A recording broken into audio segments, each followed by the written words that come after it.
Bom dia a todos. É um prazer imenso estar aqui com vocês. Queria agradecer a presença de amigos e, e colegas juízes, advogados e tudo mais, principalmente os nossos amigos da Uninove de, de São Paulo. E vamos ouvir hoje sobre um fato sobre direito aeronáutico. Existe coisa melhor do que um negócio que pouca gente estuda. A gente pode fazer milagre nesse aspecto. E eu convido com muita satisfação a doutora Renata Domingues da Fonseca, diretora executiva da Gol Linhas Aéreas. Por favor. Com a palavra. Isso, obrigada.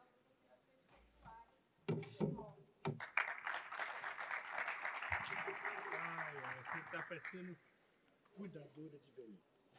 Por favor, como é ali onde está minha palestra? Ele vai colocar.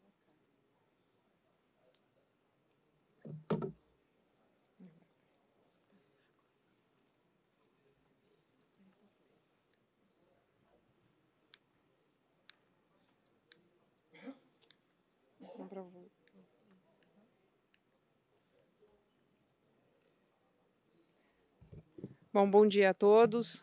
Muito obrigada por essa oportunidade. Queria agradecer ao ministro Douglas Alencar, ao desembargador Celso e ao nosso mediador, doutor Marcelo. Obrigada por essa oportunidade. Esse é uma grande realmente oportunidade. O direito aéreo, na verdade, as questões do aéreo, elas são pouco faladas. É uma legislação muito específica, é uma legislação que poucos conhecem, é uma legislação complexa, e eu gostaria de trazer aqui só algumas reflexões. Na verdade, nesse momento, o que eu queria realmente é trazer uma reflexão a todos os presentes da necessidade de uma visão mais ampla do direito.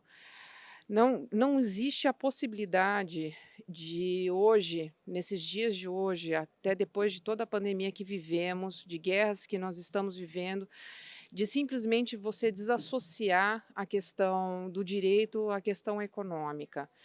Então, a interdisciplinaridade entre o direito e a economia, hoje, ela se faz extremamente essencial para que a gente possa eh, gerar os grandes desafios, passar sobre esses grandes desafios que hoje a nossa indústria vive.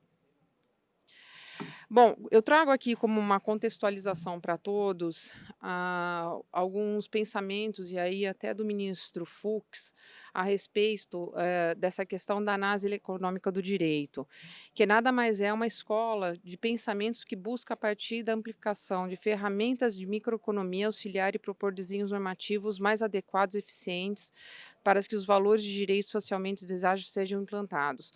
O que isso quer dizer, na verdade? Na verdade, isso quer muito dizer que a gente que tanto juristas, como julgadores, como legislativo, eles precisam realmente ter uma visão ampliada, eles precisam ter um olhar mais apurado a respeito da questão da econômica, do direito, da economia do direito.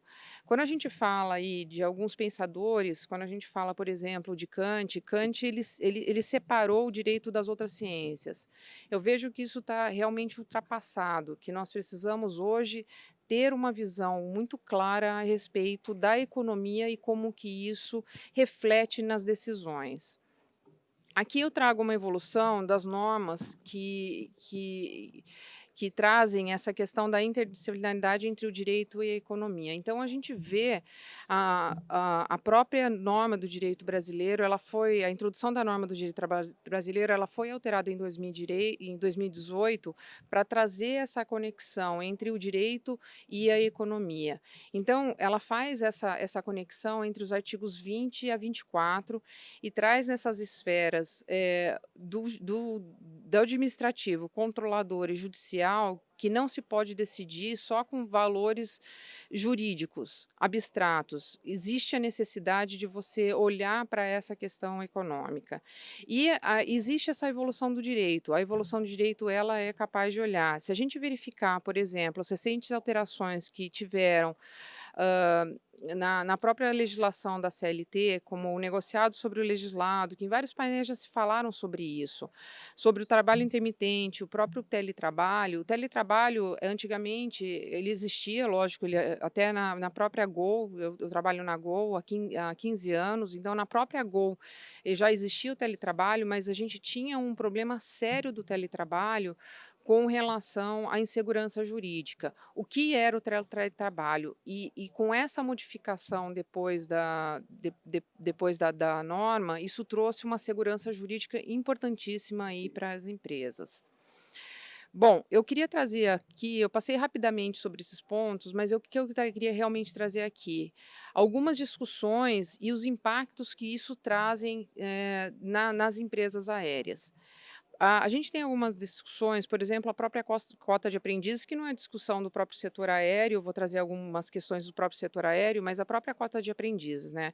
A cota de aprendizes, ela é necessária, a Gol, ela é muito entusiasta da cota de aprendizes, nós entendemos como essencial que essas pessoas, elas sejam formadas dentro da empresa, mas o problema é a fixação de percentual sobre o número de empregados e principalmente as multas que são aplicadas nas empresas aéreas. Hoje, dentro das empresas aéreas, a gente tem o lado administrativo da empresa e o lado de tripulantes. Então, dentro de tripulantes, nós temos pilotos e comissários. Pilotos e comissários entrarem na cota é realmente um absurdo, isso não tem, e a própria legislação ela exclui, desse número de cotas, aqueles empregados que tenham exercício, habilitação profissional, nível técnico ou superior. Se nós incluirmos esses profissionais e formos multados para que esses profissionais sejam incluídos, isso realmente um absurdo. Quando a gente fala de problemas internos da aviação, a gente fala de algumas discussões, por exemplo, do tempo em solo. O que seria o tempo em solo? O tempo em solo é aquele tempo em que o tripulante ele fica entre etapas de voos. Então, ele tem um voo, ele fica em solo e depois ele pega o outro voo. Essa é uma discussão importante que ainda está no judiciário. Isso foi uma aberração da própria legislação. A minha colega Alana, da Azul, participou comigo da discussão dessa legislação. A gente trabalhou muito durante 2 anos a respeito dessa legislação de aeronauta. E houve uma aberração no momento em que o legislador incluiu na legislação a necessidade de você tratar sobre o contrato de trabalho tanto no próprio contrato de trabalho, então as regras do contrato de trabalho no contrato de trabalho, quanto na convenção coletiva de trabalho. A discussão hoje é: eu devo tratar sobre essa remuneração no próprio contrato de trabalho e na convenção coletiva, ou essas regras do direito essas regras de valoração do trabalho, elas devem ser tratadas dentro do contrato de trabalho. Essa é uma aberração que ela pode trazer um impacto gigantesco para as empresas. Só para os senhores terem uma ideia, hoje uma folha de pagamento de uma empresa aérea, ela é por volta de R$ 100 milhões mês. É uma folha de pagamento realmente expressiva. A folha de pagamento referente à tripulação, ela representa mais ou menos 50% da folha de pagamento de uma empresa aérea.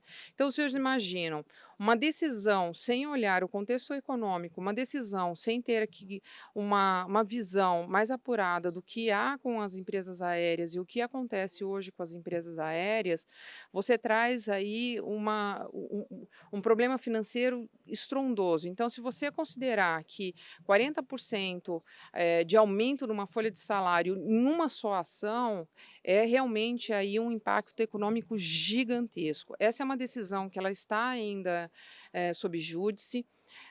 Existem decisões divergentes entre empresas e esse é um dos problemas. o grande problema hoje que nós temos são decisões divergentes entre empresas. E uma das questões que eu coloco aqui também é a dispensa do tripulante aí no ponto de escala. Houve de decisão divergente e aí você traz como impacto, eu trago aqui como impacto dessas decisões divergentes o próprio desequilíbrio econômico financeiro entre as próprias empresas. Hoje a gente tem três grandes empresas aéreas no país, que disputam cada centavo, que disputam cada passageiro. Porque as margens da companhia aérea são muito pequenas e qualquer diferença entre uma empresa aérea e outra, isso traz impactos expressivos. Bom, quais são os desafios? E quando a gente fala de economia, agora eu estou falando um pouquinho de economia dentro do mundo jurídico. Quando a gente fala de economia, eu quis trazer um pouquinho aí dos impactos financeiros que as empresas tiveram dentro desse período de economia, dentro desse período de pandemia. Só a Gol eu trago aqui para vocês e os números são todos públicos, os números das companhias aéreas são públicos. A Gol é uma companhia de capital aberto, a Azul é uma companhia de capital aberto, a Latam também é uma companhia de capital aberto. Além da gente encaminhar, as companhias são obrigadas a encaminhar todos os seus números para a ANAC.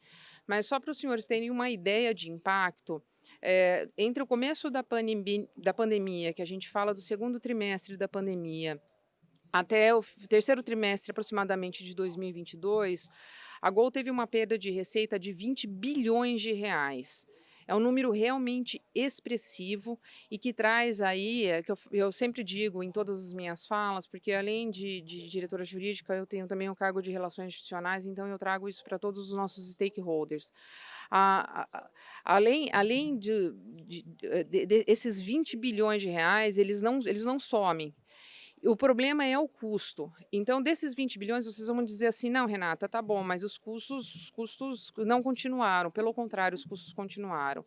Desses R$ 20 bilhões, os R$ 8 bilhões continuaram de custos. Durante todos esses períodos. E vocês me dizem, mas como é que as companhias permaneceram em pé?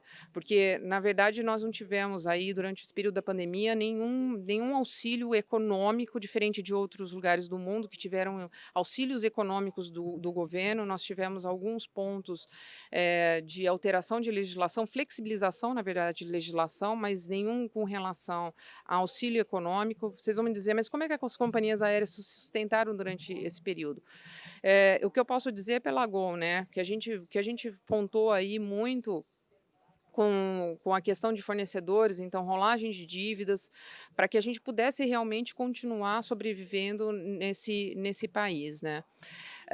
Aqui só para mostrar um pouquinho como que funciona a questão de custo de uma companhia aérea. Então, se vocês olharem ali, a gente tem praticamente 41%, isso são dados da ANAC, que podem ser conferidos. 41% do custo de uma companhia aérea, ela é formado por combustível.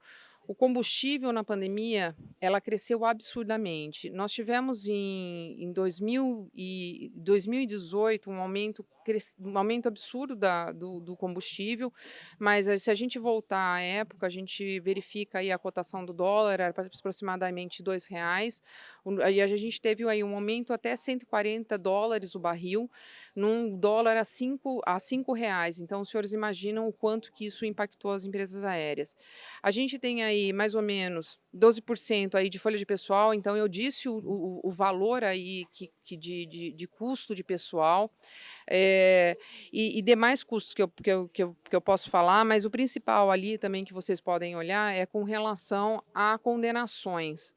Então, despesas com condenações. Aproximadamente aí 1,5% dos custos de uma empresa aérea são com condenações.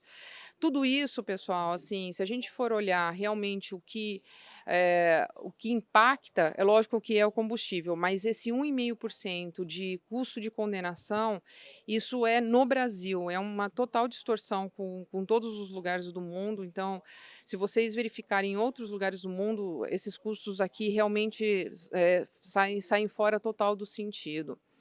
Aqui são os grandes desafios após a retomada, que eu trouxe até notícias de jornal para que os senhores possam ver, porque a cadeia total de suprimentos do mundo, ela reduziu. Na verdade, na época da pandemia, todas as aeronaves, elas ficaram groundeadas, então quando a gente diz groundeadas, elas ficaram no chão. Eh, e agora com a demanda, o mundo inteiro voltou com a necessidade de aeronaves.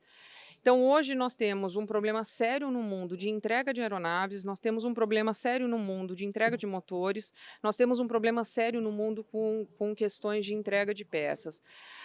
O que eu quero aqui nesse momento é deixar uma reflexão para todos os senhores a respeito do problema econômico das companhias aéreas. Se eu puder deixar a reflexão em cada um dos senhores, o quanto uma decisão ela pode afetar, ter um efeito estrondoso dentro de um cenário que nós vivemos, isso já me deixa muito feliz. Então, eu deixo aqui aos senhores uma reflexão.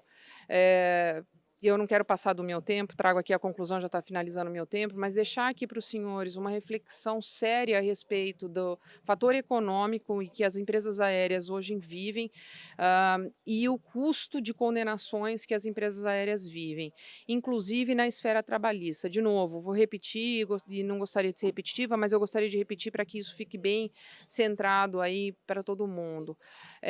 Uma condenação em que ela significa aproximadamente, dependendo da condenação, 40% de aumento de uma folha de pagamento de uma companhia aérea, isso faz um impacto absurdo na companhia aérea. Então, ao invés de a gente continuar crescendo, das companhias continuarem crescendo, as companhias, elas na verdade, elas vão realmente retroceder e aquele clamor por preços baixos, por retomada, por novos voos, isso não acontecerá. Obrigada.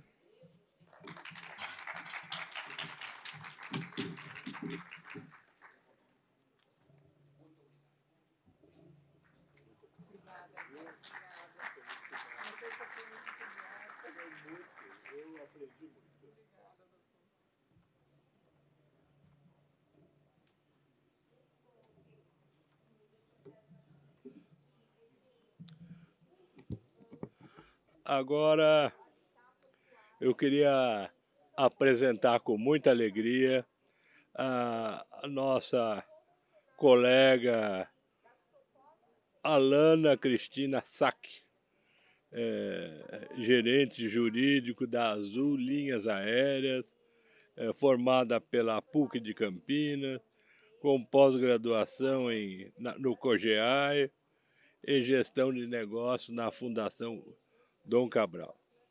Minha cara muito jovem aí, posso chamá-lo de Alana. Seja muito bem-vinda, viu? E obrigado pela presença. Imagina, eu que agradeço. Tá bom? Vamos lá, vamos bater um papo. Vamos.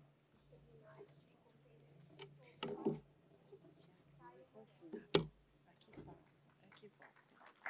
Ele já vai colocar a sua palestra.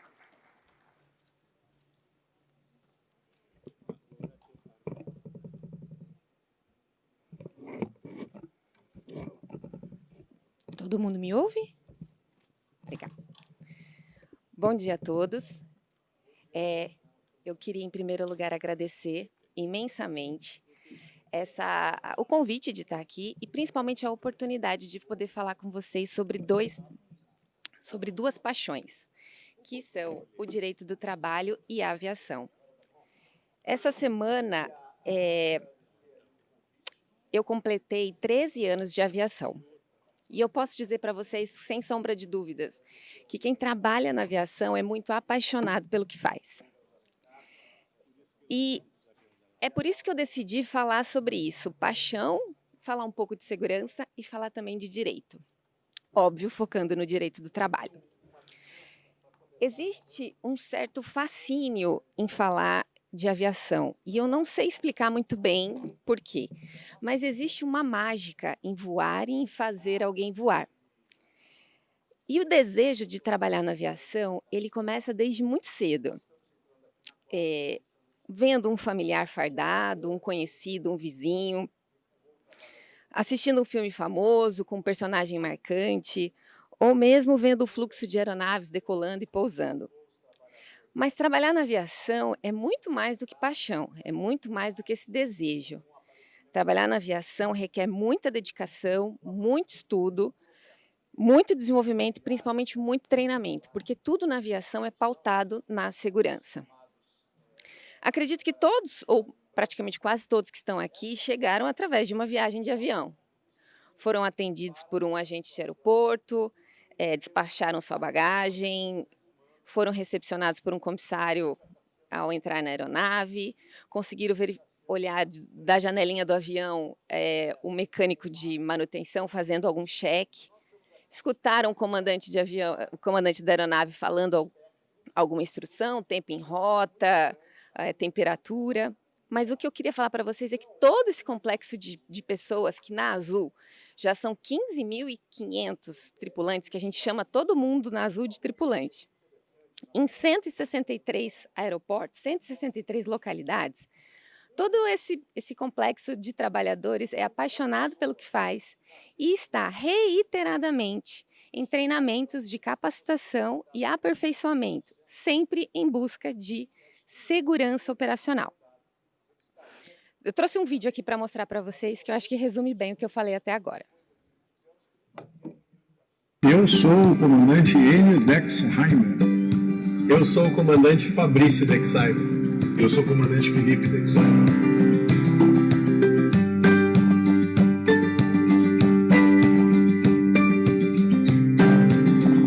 Quando eu era criança, a gente via meu irmão, a gente viajou muito com meu pai. Eles zoaram muito comigo desde pequenos, numa época que podia levar criança na cabine, então eles se criaram nesse ambiente. Quando o pai chegava em casa era alegria, né? Às vezes passava mais de uma semana fora. O fato dele chegar em casa depois de um voo, assim, com uniforme, com a mala, sempre foi uma coisa de muita alegria, né? Meu pai sempre foi um super-herói, não só meu, da família toda. Meu pai é uma referência que eu tenho. Eles, eu acho que a vida inteira viram um pai sair de casa satisfeito por ir trabalhar, voltar satisfeito com o trabalho feito.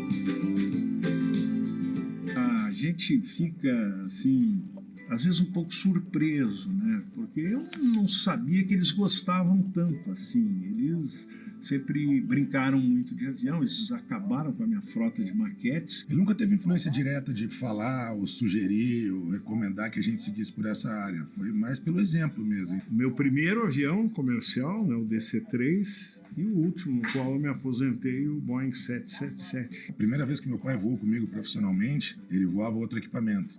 E ele foi comigo de passageiro num voo para Foz do Iguaçu.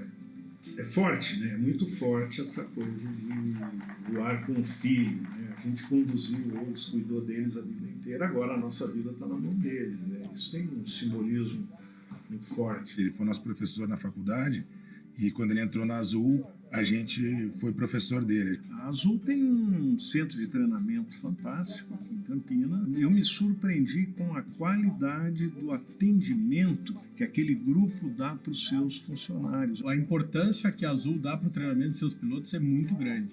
Agora, mês que vem, o meu irmão vai ser meu aluno de instrução em rota no A330. Todo piloto, quando começa, quer um dia chegar a ser comandante de uma linha aérea. E é uma grande responsabilidade também. O Felipe e o Fabrício, eles não seguiram os meus passos nem as minhas asas, eles seguiram os sonhos deles, né? Família que voa unida tem a possibilidade de ficar mais unida ainda.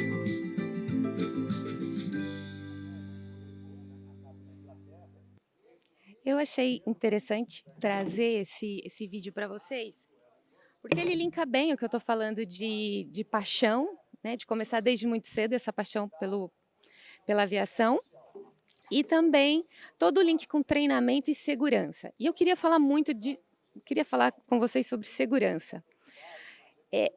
Toda aviação ela tem um complexo de normas, leis, decretos, regulamentos, portarias, que faz com que a indústria da aviação seja a segunda mais regulamentada do mundo. A gente só está atrás da indústria nuclear. E todo esse arcabouço, esse complexo de normas, ele é todo focado em segurança. E como é que eu atinjo a segurança? Através de treinamento. Quanto mais eu treino, mais conhecimento eu gero, quanto mais conhecimento eu gero, mais segurança na operação eu tenho. É por isso que só para vocês terem uma ideia de números, até outubro de 2023, a Azul treinou mais de 17.000, fez mais de 17.000 treinamentos.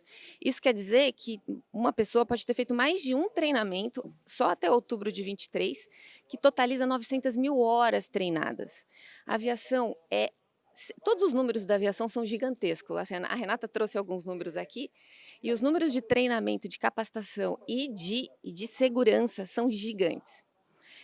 E tudo na aviação, gente, é muito fascinante. E quando a gente vai entrando no mundo do trabalho, a aviação não perde o interesse. Assim, é também muito fascinante.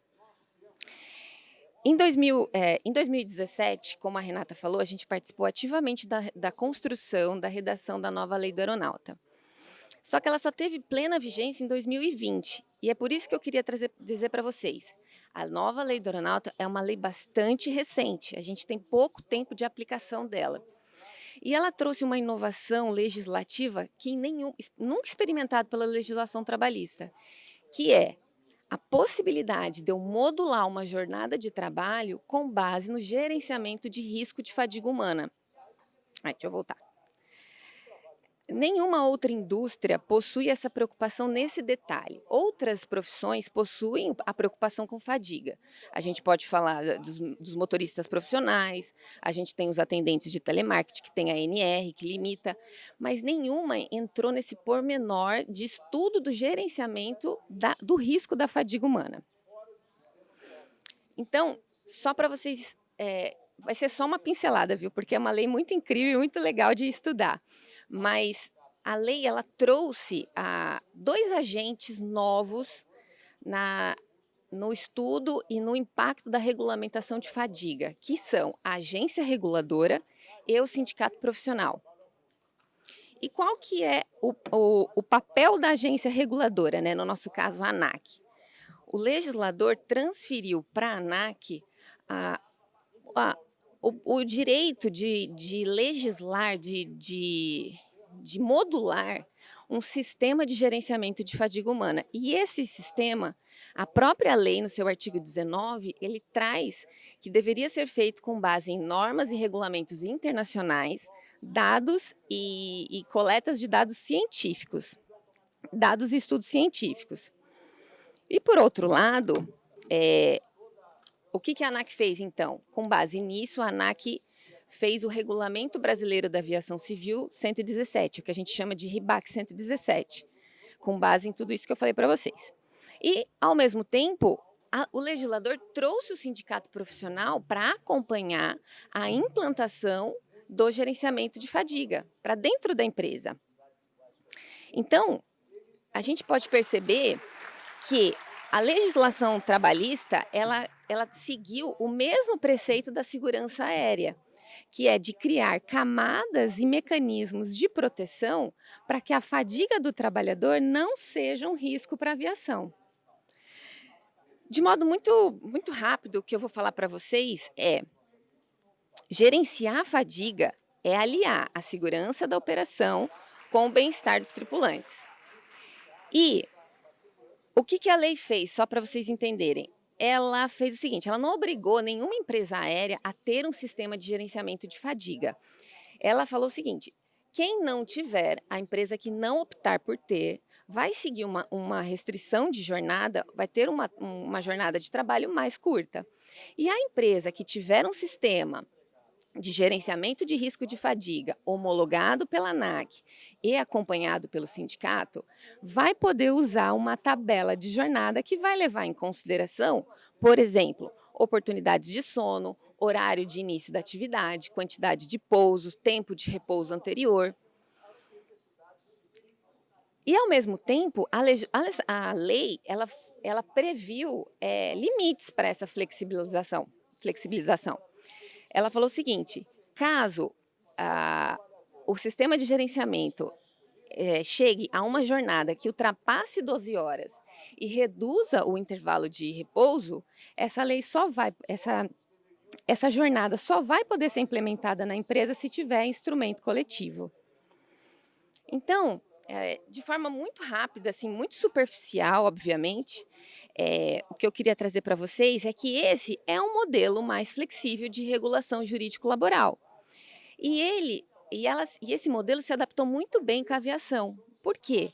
Porque tudo na aviação acontece muito rápido. E só para vocês terem uma ideia, o RIBAC 117, que é de 2020, já está sendo revisto. Nós fomos chamados, segunda-feira vamos estar na ANAC, que vai apresentar para nós o novo regulamento, o RIBAC 117. Ou seja, vamos pensar que a antiga lei do aeronauta é uma lei de 84, a nova lei é de 2017, demorou mais de 30 anos para a lei ser revista.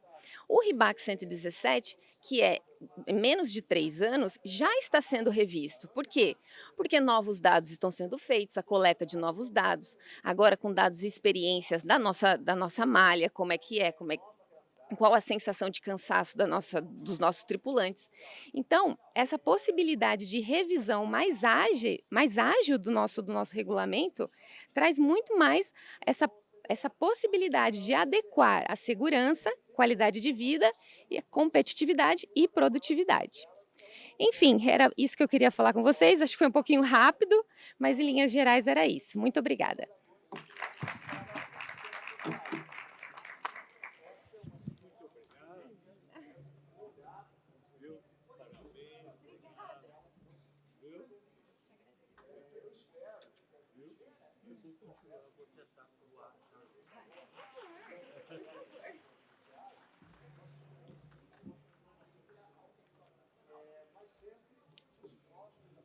Obrigado, Alana, por tudo.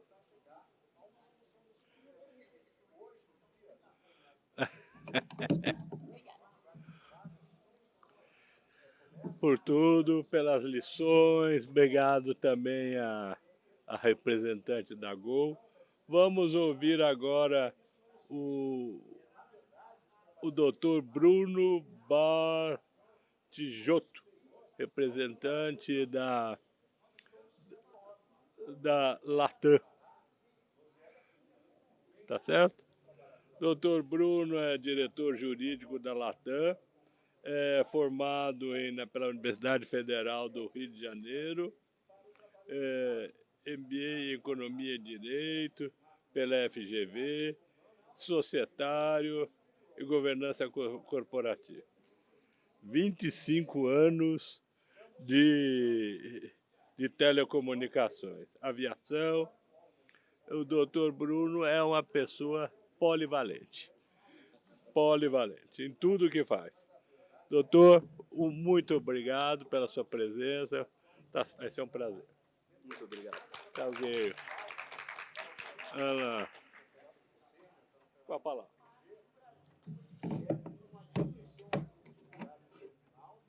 Muito bem. Em primeiro lugar, é uma honra enorme, por motivos pessoais, é uma honra enorme estar aqui com vocês. Queria agradecer aos organizadores pelo convite, ao setor aéreo para que estivesse aqui discutindo, é a nossa primeira presença no Congresso. Então, uma oportunidade que esse seja o primeiro de muitos eventos e que essa seja e que será, com certeza, uma oportunidade muito importante. Eu queria pedir um favor para vocês, aqueles que estão participando aqui com a gente, uma enquete rápida. E, por favor, não tenham vergonha. Como a Alana perguntou, quem veio de avião? Levanta a mão, por favor. Tá bom. Reclamações, por favor, dependendo da companhia aérea, com a doutora Renata, com a doutora Alana ou comigo depois.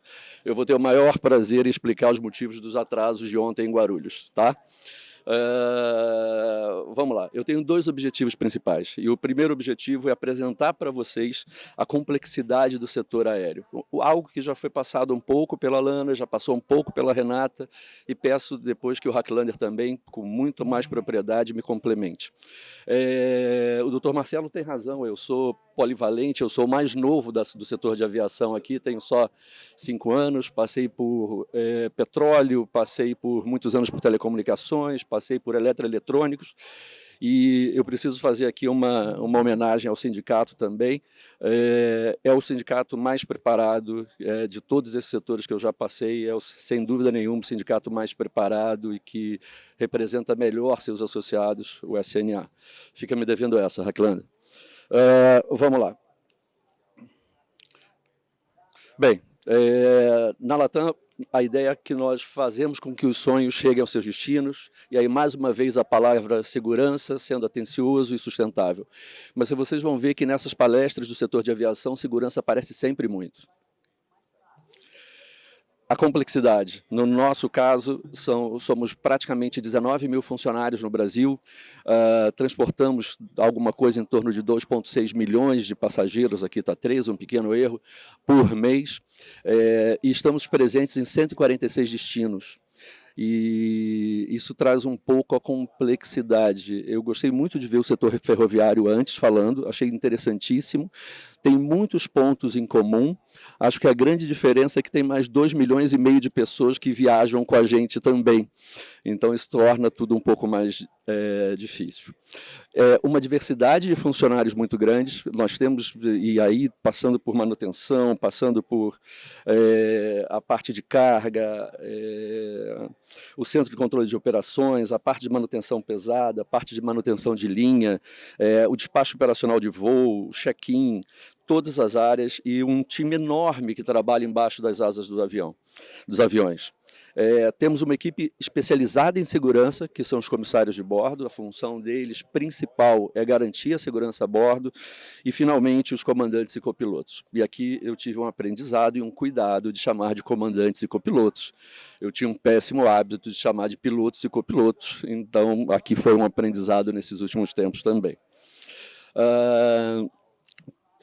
Todas essas equipes, elas atuam interligadas e submetem-se, como a doutora Alana e a Renata colocaram, a uma multiplicidade de regras, que tem como principal objetivo a segurança antes, durante e depois do voo.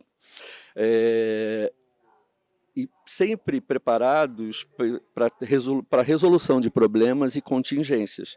E nesse momento é que a negociação coletiva se torna tão importante para o nosso setor.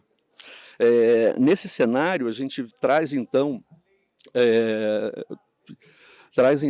a realidade, e ela, na verdade, nós temos categorias diferentes, os aeroviários e os aeronautas. Bem, os aeroviários são todos aqueles agentes de bagagem, eu comentei um pouco, tem uma regulamentação específica, além de todas as NRs, além da lei aplicável, a lei do CBA, a lei da CLT e das notas e das NRs, existe uma regulamentação específica para essa operação. E ela passa, esses times trabalham ao mesmo tempo, em conjunto. O convite que foi feito de vocês repararem no voo de volta de vocês, a quantidade de pessoas com uniformes das companhias aéreas que passam por vocês é muito importante. E olhem para todos os lados, olhem para baixo no avião, olhem para o lado, olhem nos corredores passando. E aí eu entro um pouco na questão do negociado sobre o legislado e a importância disso. Desde a Constituição Federal, que estabeleceu o reconhecimento das convenções coletivas, atribuindo às partes a faculdade de criar direitos e obrigações no âmbito de uma negociação coletiva. Não se encontra nos mesmos limites da autonomia individual, uma vez que nessa condição persiste uma situação de disparidade diferente das relações individuais. Com o advento da negociação, da reforma trabalhista de 2017, o legislador teve o propósito claro de estabelecer a prevalência do negociado sobre o legislado. Com regularidade, alguns tribunais infraconstitucionais anulavam acordos de que estabeleciam ônus aos trabalhadores, mantendo-se as contrapartidas assumidas pelo empregador, o que acarretava um desequilíbrio e acarretava também uma desvalorização da negociação coletiva, que nós entendemos como muito relevante. Em razão do conflito, nós tivemos recentemente a decisão do Supremo Tribunal Federal para definir os limites da autonomia negocial coletiva, com a decisão do STF, e aqui um quadro resumo do que é a... Perdão. A importância do negociado sobre o legislado num setor em que está sujeito a eventos meteorológicos, a greve de funcionários, aos problemas de tráfego aéreo, que, aliás, foi uma das razões dos atrasos ontem. Quem veio no 3204 comigo da Latam ontem teve um atraso, sofreu um atraso, e esse atraso se deu por condições meteorológicas no terminal São Paulo, não no aeroporto de Guarulhos naquele momento, mas no terminal São Paulo de uma forma geral, que fez com que os voos tivessem um espaçamento maior. E eu dentro do avião, com vários colegas que estão aqui conosco hoje, disfarçado, obviamente, a essa altura, porque estava preocupado, e tomei o cuidado de ligar para o centro de operações e perguntar o que estava acontecendo. E foi muito interessante, aí você vê a importância do trabalho do comandante nessa hora, ele reproduziu para aqueles passageiros, numa comunicação clara, exatamente o que estava acontecendo. E eu chequei, eu fui conversar com o comandante depois e eu já sabia antes o que havia causado aquilo. Então, a questão de eventos meteorológicos, problemas com tráfego, as próprias restrições regulatórias que já foram comentadas aqui à exaustão, é um setor extremamente sujeito a variáveis que não se controlam. Eu não controlo quando um vulcão na Finlândia apaga o tráfego aéreo no hemisfério norte. Eu não controlo quando vem uma pandemia que faz com que as empresas aéreas voem menos do que 8%. Então, são situações como essa que exigem uma adaptação rápida da empresa e dos seus empregados. Isso não é diferente de outros setores, mas dada a questão da complexidade, da quantidade de normas, isso no nosso setor é um diferencial. O que se soma aos 3 milhões, praticamente, de passageiros que cada uma das companhias transporta, com expectativas, desejos, vontades diferentes. É um desafio gigantesco. As grandes vantagens, a gente tem um melhor aproveitamento sobre a importância do negociado sobre o legislado. Nós temos o melhor aproveitamento da estrutura produtiva, isso é muito importante, porque é uma quantidade muito grande de tripulantes, é uma quantidade muito grande de aeroviários e aeronautas, e isso é fundamental para fortalecer o diálogo entre a empresa e o trabalhador. As negociações são aplicáveis à realidade de cada uma das operações. Uma operação no aeroporto pequeno é muito diferente de uma operação no aeroporto grande. A realidade de um voo doméstico é diferente da realidade de um voo regional, que é diferente da realidade de um voo internacional. Né? Inclusive, isso também traz uma questão competitiva, a importância de poder competir com empresas aéreas internacionais que se sujeitam a regras diferenciadas, por exemplo, num voo para a Europa, voando com uma tripulação menor do que a nossa. O ponto é que precisamos de algum tipo de adaptação. Perdão.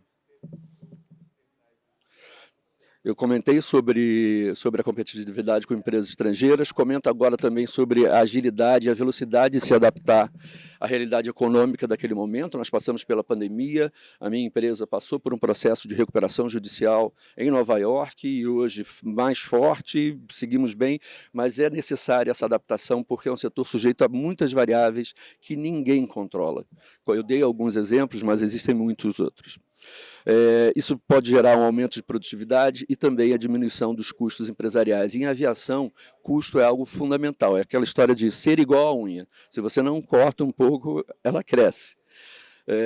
Então você tem que administrar isso da melhor forma possível e aí surgem novas oportunidades do negociado sobre o legislado.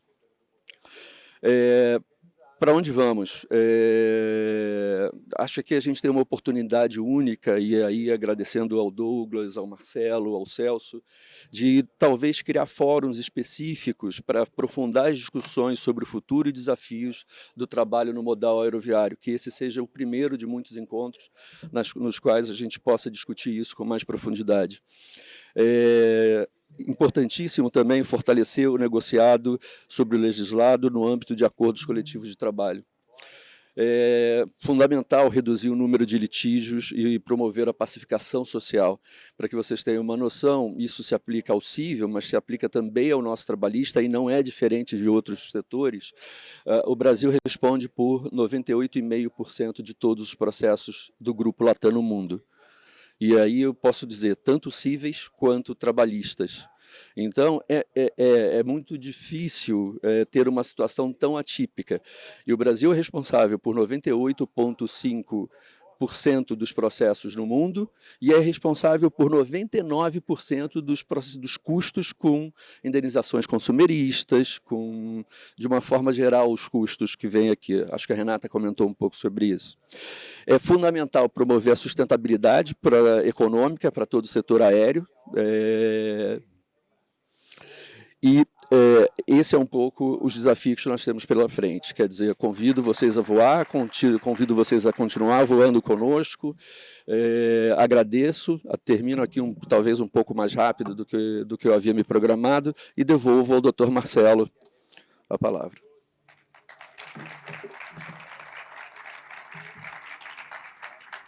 Parabéns, viu? Muito obrigado. Muito gentil. Muito bacana.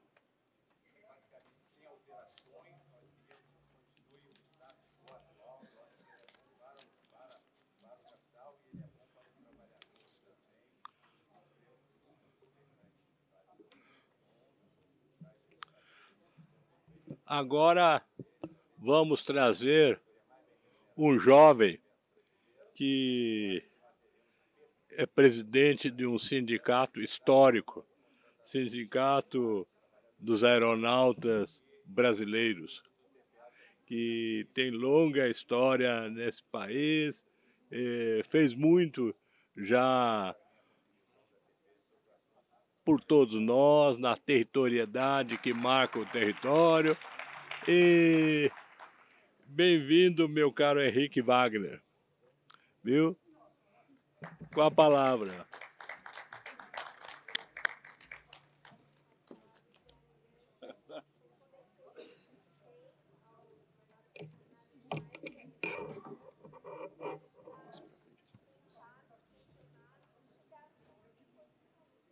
Apertar o play? Não, tá no... Não. Aí, agora sim. Bom dia ou boa tarde, senhoras, senhores, doutores, doutoras, colegas painelistas, desembargador Marcelo. É uma honra, um prazer estar aqui com vocês hoje, podendo compartilhar um pouco do que seria a história do sindicato. Talvez esse seja o meu principal objetivo aqui, é demonstrar um pouco desse trabalho que anteriormente foi enaltecido pelo colega painelista, Dr. Bruno, que fala que o sindicato se tornou tão profissional no passar desse tempo todo. A história do sindicato ela começa em 1942, na sua fundação, através de uma associação, e que futuramente acabou se tornando o que é hoje o Sindicato Nacional. No passado mais recente, aproximadamente 10 anos, houve uma profissionalização daquilo que se tinha anteriormente.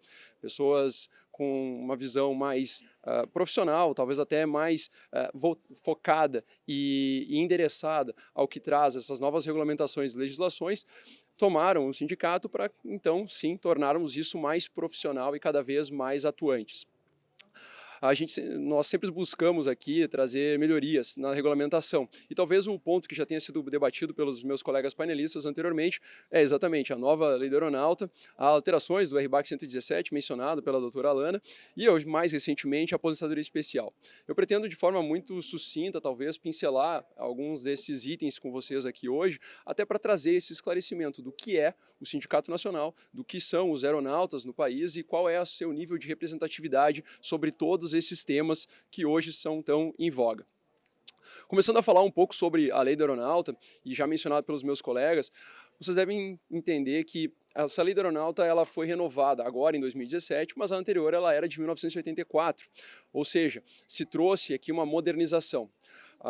Meus colegas da área empresarial participaram ativamente da formação dessa nova lei, assim como o sindicato. Foram quase 4 anos, na verdade, de duros entraves legislativos para que se pudessem chegar nos textos que hoje são praticados e adotados. De lá para cá, desde 2017, ainda em 2021, nós tivemos algumas tentativas. E aí eu ressalto aqui pelo menos um avanço, ou pelo menos 2 avanços bem importantes. Uma das restrições sobre o trabalho intermitente, que foi bloqueada nessa nova lei do aeronauta, e também a não terceirização desses profissionais. No Brasil hoje, talvez a categoria dos aeronautas seja uma das únicas que não é permitido a terceirização.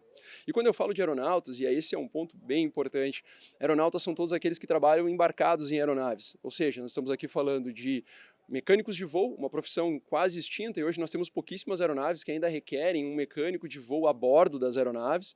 Temos aí os comissários, os copilotos e os comandantes, ou ainda comissários e pilotos de uma forma geral. Como o Dr. Bruno ressaltou, todos os que trabalham dentro de uma cabine de comando são pilotos de aeronaves.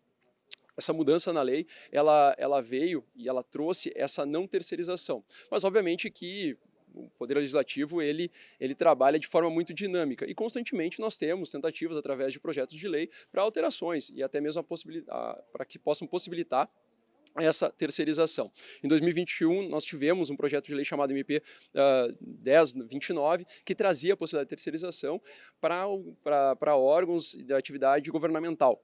Ou seja, toda vez que tivesse um tripulante operando uma aeronave para fins governamentais da administração pública, esse sim poderia ser terceirizado, ou seja, ter empresas contratadas somente para pilotos para operarem aquelas aeronaves. Com algumas modificações, o texto foi aprovado e hoje ele faz parte, é uma possibilidade dentro desse meio. A lei do aeronauta ela também trouxe alguns pontos benéficos e outros nem tanto. Aqui a gente fala sobre o RBAC 117, a doutora Lana antes mencionou a criação desse regramento formado pela ANAC. O artigo 19 da Lei do Aeronauta, ele possibilitou que, através do gerenciamento de fadiga, como a doutora Lana mencionou, fosse possível a flexibilização das jornadas de trabalho.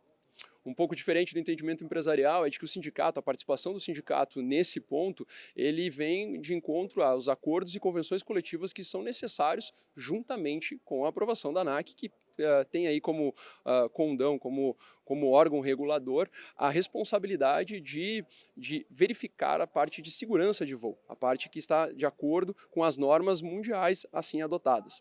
Então, o nosso trabalho com relação ao RBAC 117, ele começou lá em 2020, logo depois da completa implementação. Percebam que aqui há uma dualidade de fatores, né? O RBAC 117 ele ingressou na sua plena atuação em 2020. Em 2020 também nós tivemos uma pandemia. Logo, essa pandemia ela fez com que essa percepção de fadiga não fosse sentida pelos profissionais da área. Nós tivemos aí uma redução, que nem foi mencionado anteriormente, de quase 94% das operações das empresas aéreas. Muitas delas se mantiveram voando apenas dentro das suas capitais, fazendo apenas bate-voltas, né, chamadas bate-voltas, saindo das suas bases operacionais, ou Campinas, ou São Paulo. Isso fez com que houvesse um impacto muito grande na aviação. Os profissionais da área, muitos conseguiram se manter empregados através dos acordos que foram feitos via sindicato para reduções de jornada e salários em troca da estabilidade de emprego. Outros tiveram seus contratos rescindidos e vêm sendo recontratados agora nesse mercado que vem em amplo crescimento e amplo aumento, pode-se dizer. Não somente relacionado aos patamares prévios à pandemia. Percebam, em 2020, então, nós tivemos a implementação do RBAC e a pandemia. Algo que fez com que só conseguíssemos perceber agora, em 2023, os níveis de fadiga tão elevados. Por que eu digo isso?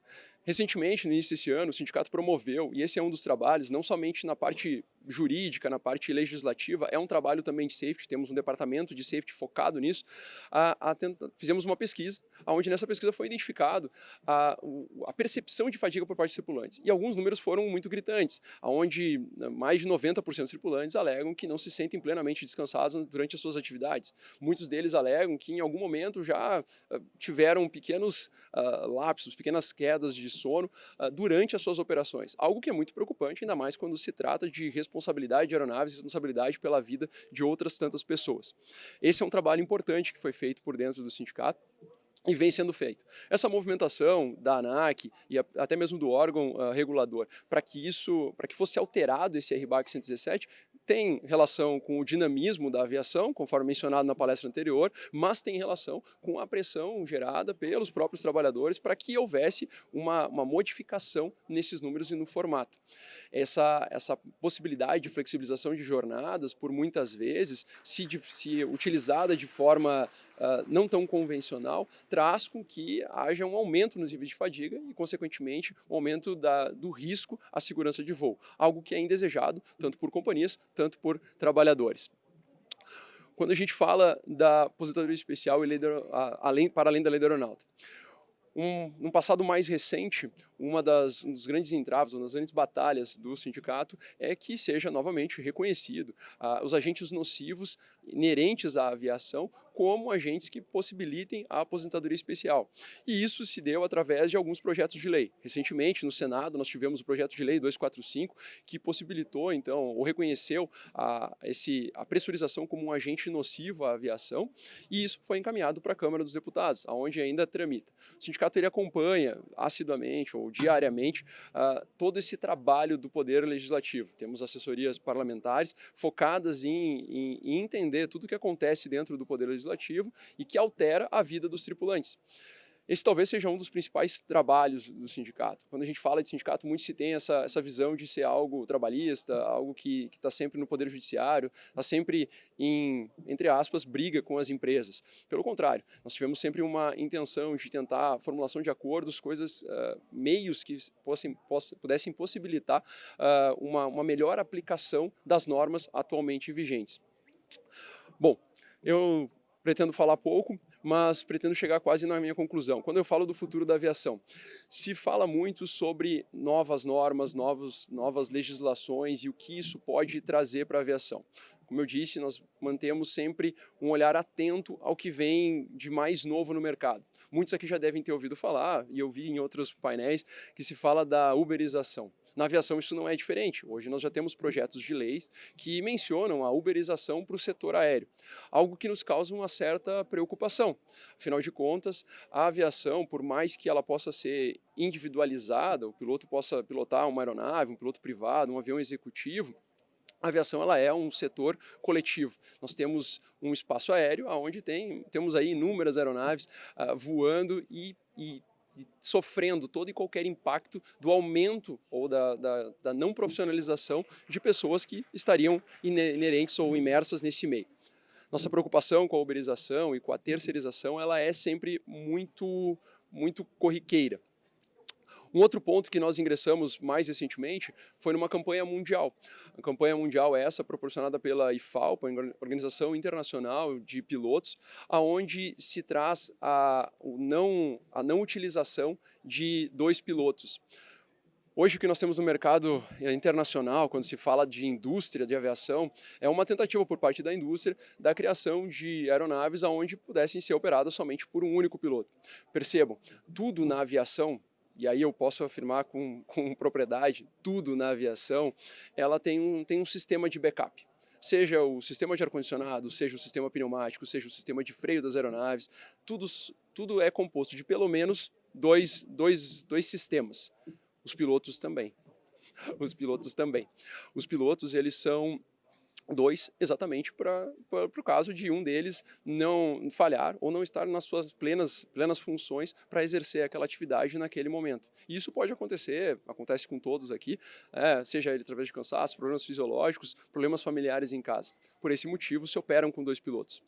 A indústria vem caminhando para um lado onde traz a possibilidade de apenas um piloto. E isso causa uma preocupação. É por isso que o sindicato se juntou a essas organizações internacionais numa campanha de tentar, de certa forma, frear esse movimento. Não é a retirada de um piloto da cabine que vai trazer uma redução de custo para as empresas. A doutora Renata mencionou o custo da operação e falou que 40% poderia ser aumentado através de decisões judiciais que pudessem vir a prejudicar ou fazer cumprir o que se tem na lei. Fato é que quando a gente fala de tripulantes, e aí mais especificamente pilotos, que seriam essa a redução que a gente vem mencionando aqui, a gente está falando de um custo de operação de 2%. 2% de todo o custo da operação de uma empresa aérea é com a tripulação técnica, são com os pilotos dentro da cabine. A redução de um desses tripulantes não vai gerar o impacto que as empresas tanto requerem para uma redução dos seus custos operacionais. O que se teria e aí, pelos números apresentados pela própria doutora Renata e pela ANAC, os números que teriam um grande impacto é o valor do combustível. O valor do combustível ele representa ali, apesar de ser 40%, em alguns cenários ele pode chegar até 50% do valor da operação. E isso é um problema na aviação. Formas de reduzir combustíveis, motores mais eficientes, novas utilizações de outras modalidades de combustível, isso sim trariam melhores reflexos para o custo das operações. Eu deixo aqui para vocês, antes da minha finalização, um vídeo exatamente dessa campanha. O sindicato ele começou essa campanha em agosto, se falou da preocupação com os 2 pilotos no mês de agosto, se falou da preocupação da automação desses sistemas agora nos meses mais recentes e agora, por último, em novembro, vem com esse vídeo de campanha. Espero que aproveitem. A base das operações de longo alcance com piloto único é o uso cada vez maior de tecnologias de automação na cabine de comando. Mas a dependência excessiva nesse tipo de tecnologia traz 2 riscos principais: o comprometimento do desempenho do piloto e novas vulnerabilidades e ataques cibernéticos. Profissionais que costumam depender de automação estão sujeitos a cometer erros durante emergências e eventos em que são forçados a assumir o controle manual das aeronaves. Os sistemas autônomos podem deixar as aeronaves vulneráveis a sinais de interferência para operar remotamente uma aeronave ou provocar ataques cibernéticos para assumir o controle de um voo. Por isso, a ideia de ter apenas um piloto na cabine de comando é prematura e envolve muitos desafios tecnológicos que comprometem seriamente a segurança operacional. Junte-se a nós na luta contra as operações aéreas com tripulação reduzida. Ajude na divulgação da campanha mundial Safety Starts with Two.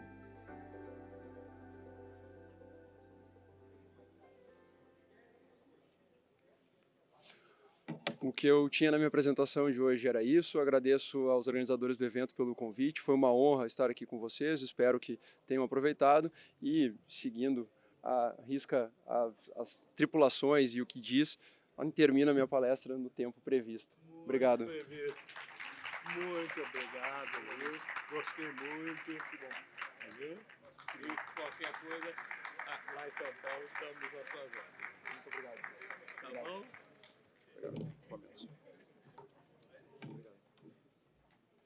Quero dar por encerrado os nossos trabalhos e agradecer mais uma vez a todos os que passaram, tiraram o dia para vir a Foz do Iguaçu e nos ensinar. Tá ok? Muito obrigado.